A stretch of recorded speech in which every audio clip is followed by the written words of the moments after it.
ఇది క్లుప్తంగా చంద్రబాబు నాయుడు గారి ప్రభుత్వం మీద 50 రోజుల ప్రభుత్వం మీద మామూలుగా అయితే అసెంబ్లీలో ఇంతసేపు మాట్లాడాల్సిన పరిస్థితి. కానీ అసెంబ్లీలో ప్రతిపక్ష పార్టీ ఒకటి ఉంది అని కూడా వాళ్ళు గుర్తించారట. ప్రతిపక్ష పార్టీ అనేది ఉండేటే 2 పక్షాలు, ఒకటి అధికార పక్షం, ఒకటి ప్రతిపక్షం. ఇక వేరే పార్టీయే లేదు. అయినా కానీ ప్రతిపక్ష పార్టీ కింద ప్రతిపక్షంలో ఉన్న పార్టీని గుర్తించారట. మరి ప్రతిపక్ష పార్టీని ఆటోమేటిక్లీ ప్రతిపక్షంగా గుర్తించినప్పుడు ఆ ప్రతిపక్షానికి ఒక నాయకుడు అనేవాడు ఉంటాడు కదా, ఆయన ప్రతిపక్ష నాయకుడిగా గుర్తించాలి కదా. మరి అది గుర్తించారట. ఎందుకు గుర్తిస్తే మైక్ అసెంబ్లీలో ఒక హక్కుగా ఇవ్వాలి. లీడర్ ఆఫ్ ది హౌస్ మాట్లాడిన తర్వాత అంతే సమయం ప్రతిపక్ష నాయకుడికి కూడా ఖచ్చితంగా ఇవ్వాల్సిన అవసరం ఉంటుంది, ఉండాలి, హక్కు అది. ప్రతిపక్ష నాయకుడు చేయెత్తితే ఖచ్చితంగా మైక్ ఇవ్వాలి. ప్రతిపక్ష నాయకుడికి అంతే టైం కేటాయించాలి. ఇవన్నీ చేస్తే ఈ మాదిరిగా ఆయన చేసిన పనులకు, ఆయన చేసిన పద్ధతులకు ఆయనను ప్రశ్నిస్తూ ప్రజల తరపున గొంతు విప్పి ఇవన్నీ కూడా మాట్లాడే పరిస్థితి రావాలి.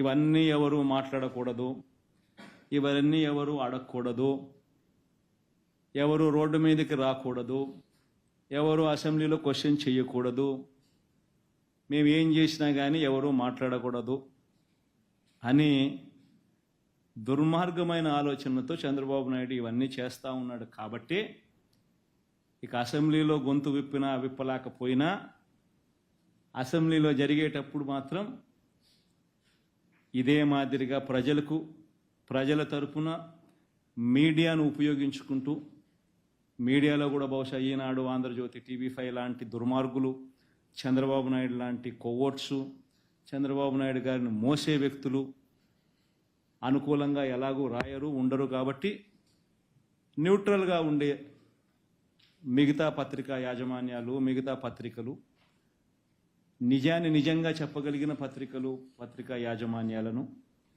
ఇటువంటి వాళ్ళందరినీ కూడా కలుపుకుంటూ వీళ్ళ ద్వారా ప్రజల గొంతును వినిపించే కార్యక్రమం సుదీర్ఘంగా కూడా చేసే కార్యక్రమం జరుగుతుంది. Thank you.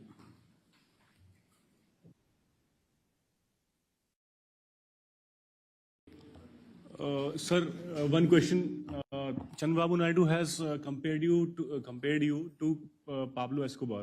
So what's your I didn't get your point. Could you repeat it? Sir, Chandrababu Naidu yesterday, compared yourself to Pablo Escobar, the Russian drug lord. So what's your say about that? Colombian. What is his name? Pablo Escobar. What is it? Pablo Escobar. What?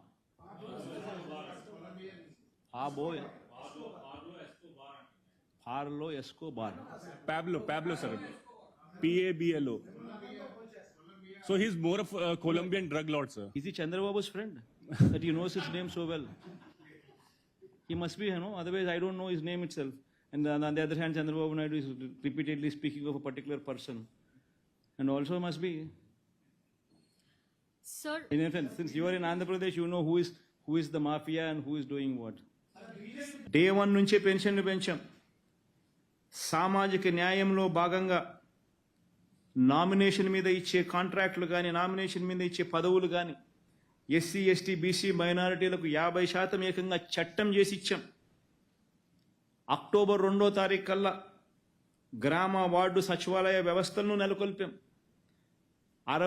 ప్రతి 2000 జనాభాకు 60-70 ఇళ్లకు ఒక volunteer వ్యవస్థను తీసుకొచ్చి కులం చూడకుండా, మతం చూడకుండా, రాజకీయాలు చూడకుండా ఏ పార్టీకి ఓటేశారన్న విషయం కూడా పక్కన పెట్టి ప్రతి కుటుంబానికి, ప్రతి పథకము, ఓటు ఎవరికి వేశారన్నది చూడుకోకుండా, డిస్క్రిమినేషన్ లేకుండా, కరప్షన్ లేకుండా డోర్ డెలివరీ చేసే కార్యక్రమం చేశాం. 75% ఉద్యోగాలు పరిశ్రమల్లో స్థానికులకే ఇచ్చేట్టుగా చట్టం చేశాం. శాశ్వత ప్రాతిపదికన ఎప్పుడూ లేని విధంగా BC కమిషన్ ఏర్పాటు చేశాం. భూ యజమానుల హక్కులకు ఎలాంటి భంగము లేకుండా ఏకంగా దాదాపు 16 లక్షల మంది కౌలు రైతులకు మేలు జరిగేలా వారికి కూడా వైఎస్ఆర్ రైతు భరోసా పథకం అమలయ్యేట్టుగా చర్యలు తీసుకున్నాం. ఉచితంగా పంటల బీమా ఇచ్చాం. మొట్టమొదటిసారిగా పంట నష్టం జరిగితే ఆ సీజన్ ముగిసేలోగానే ఇచ్చే గొప్ప కార్యక్రమానికి నాంది పలకడం కూడా అప్పుడే. రైతులకు 9 గంటలు ఉచిత విద్యుత్ ఇచ్చేందుకు 1700 కోట్ల రూపాయలు ఖర్చు చేస్తే తప్ప పగటిపూట రైతులకు 9 గంటలు ఉచిత విద్యుత్ ఇచ్చే పరిస్థితి లేదు అని చెప్పి అధికారులు చెప్తే 1700 కోట్ల రూపాయలు వెంటనే రిలీజ్ చేసి ఆ కార్యక్రమానికి శ్రీకారం చుట్టాం. ఆక్వా రైతులకు ₹1.5కే యూనిట్ కరెంటు రేటు ఇచ్చే కార్యక్రమం జరిగింది మన ప్రభుత్వం వచ్చిన తర్వాతనే. 3000 కోట్లతో ధర స్థిరీకరణ నిధి తీసుకొచ్చింది మన ప్రభుత్వం వచ్చిన తర్వాతనే. చరిత్రలో ఎప్పుడూ జరగని విధంగా స్కూళ్ళు మారాయి, హాస్పిటళ్ళు మారాయి, వ్యవసాయం మారింది, గవర్నెన్స్ మారింది, డెలివరీ సిస్టమ్స్ మారాయి. మహిళలకు ఎప్పుడూ జరగని విధంగా రక్షణ, సోషల్ జస్టిస్ కల్పించింది కూడా మనందరి ప్రభుత్వం వచ్చిన తర్వాతనే. గొప్ప గొప్ప విప్లవాత్మక మార్పులు మన ప్రభుత్వంలో నాంది పలుకుతే 50 రోజుల్లో ఈ చంద్రబాబు నాయుడు గారు ప్రభుత్వం వచ్చిన తర్వాత ఈ 52 రోజుల్లో జరిగింది ఏమిటి అని చూస్తే, పోలవరం ఎప్పుడు కడతాడంటే ఎప్పటికి అవుతుందో అంటే తెలియదు అంటాడు. ఎన్నికల్లో ట్రూ అప్ కరెంటు ఛార్జీలు తగ్గిస్తానన్నావు, ఎప్పుడు చేస్తాను అని అంటే నోరు మెదపడు. ఇసుక ఉచితం అన్నావు, ఇప్పుడు ఇంతలా ఎందుకు అమ్ముతున్నావు అని అంటే మీ ఇంటికి తెచ్చి పోస్తానని చెప్పి నేను చెప్పినానా అంటాడు.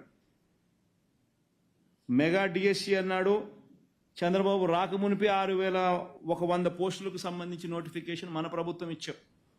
ఈయన ఇచ్చింది నోటిఫికేషన్ ఎంత అంటే 10,000. ఆ 10,000 కూడా ఆ 10,000 కూడా ఎప్పుడు అని అంటే సమాధానం చెప్పడు. పోనీ ఇదేనా మెగా అంటే దానికి సమాధానం ఉండదు. వాలంటీర్లకు 10,000 ఇస్తానని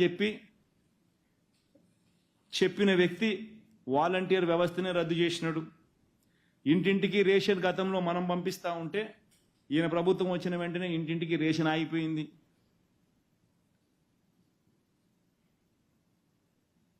ఏ క్వార్టర్ ముగిసేలోగానే ఆ క్వార్టర్ ముగిసిన వెంటనే విద్యా దీవెన, వసతి దీవెన కింద పూర్తి ఫీజు రీఎంబర్స్మెంట్ ఇచ్చే పరిస్థితిని పూర్తిగా రద్దు చేసినాడు. ఎప్పుడు ఇస్తాడో తెలియదు, ఇస్తాడో లేదో తెలియదు. తాను ఎన్నికల వేళ మేనిఫెస్టోలో చెప్పిన ఏ ప్రామిస్ను నెరవేర్చే కార్యక్రమం జరగడంలా. కనీసం బడ్జెట్ కూడా, పూర్తి బడ్జెట్ కూడా పెట్టని అధ్వానమైన పరిస్థితిలో రాష్ట్ర ప్రభుత్వం నడుస్తూ ఉంది. పూర్తి బడ్జెట్ ప్రవేశపెడితే తన మోసాలు బయటకు వస్తాయని చెప్పి కప్పిపుచ్చుకునే కార్యక్రమం జరుగుతూ ఉంది. రాష్ట్రంలో ఏం జరుగుతూ ఉన్నాయనంటే హత్యలు, దాడులు, దౌర్జన్యాలు, ఆస్తులు నష్టం చేయడం,